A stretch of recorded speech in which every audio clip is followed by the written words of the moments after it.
tenter de faire entendre raison à notre hiérarchie. Ne serait-ce que depuis la rentrée des vacances de la Toussaint, il y a maintes choses à dénoncer, le protocole sanitaire, soi-disant renforcé, ainsi que les conditions de l'hommage à notre collègue Samuel Paty.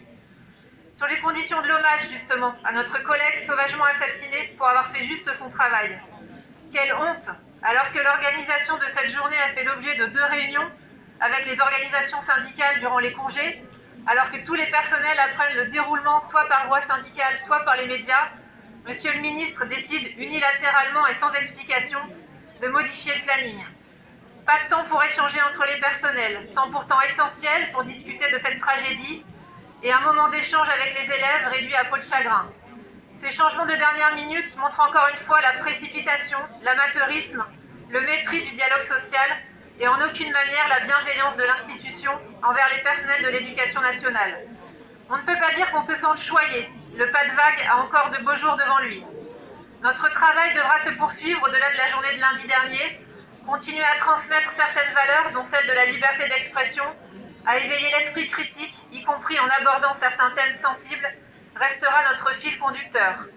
Après le temps du recueillement et du respect pour notre collègue, ses proches, collègues et élèves, il sera temps d'exiger enfin du ministère les moyens pour aider les équipes enseignantes dans cette tâche.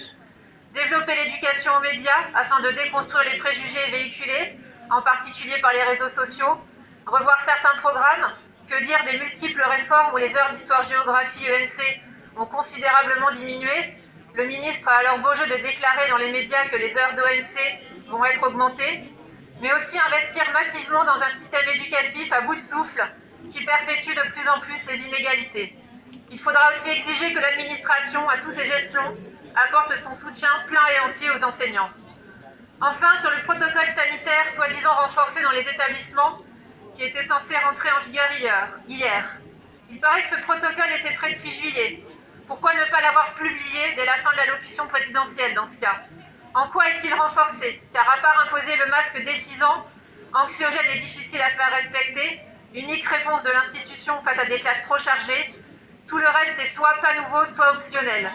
L'unique but étant de maintenir les établissements ouverts avec tous les élèves pour que les parents puissent travailler. On voit d'ailleurs bien l'impréparation, car les établissements avaient jusqu'à hier 9 novembre pour mettre en place le protocole.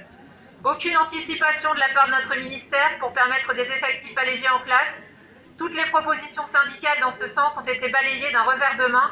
Dès le printemps, on voit le résultat. Les annonces ministérielles de jeudi dernier concernant le passage à 50% d'effectifs dans les lycées, annonce faite le même jour que cette journée de grève sanitaire d'ailleurs, et après plusieurs débrayages droit de retrait des personnels, même si elles constituent des avancées, ne sauraient être suffisantes.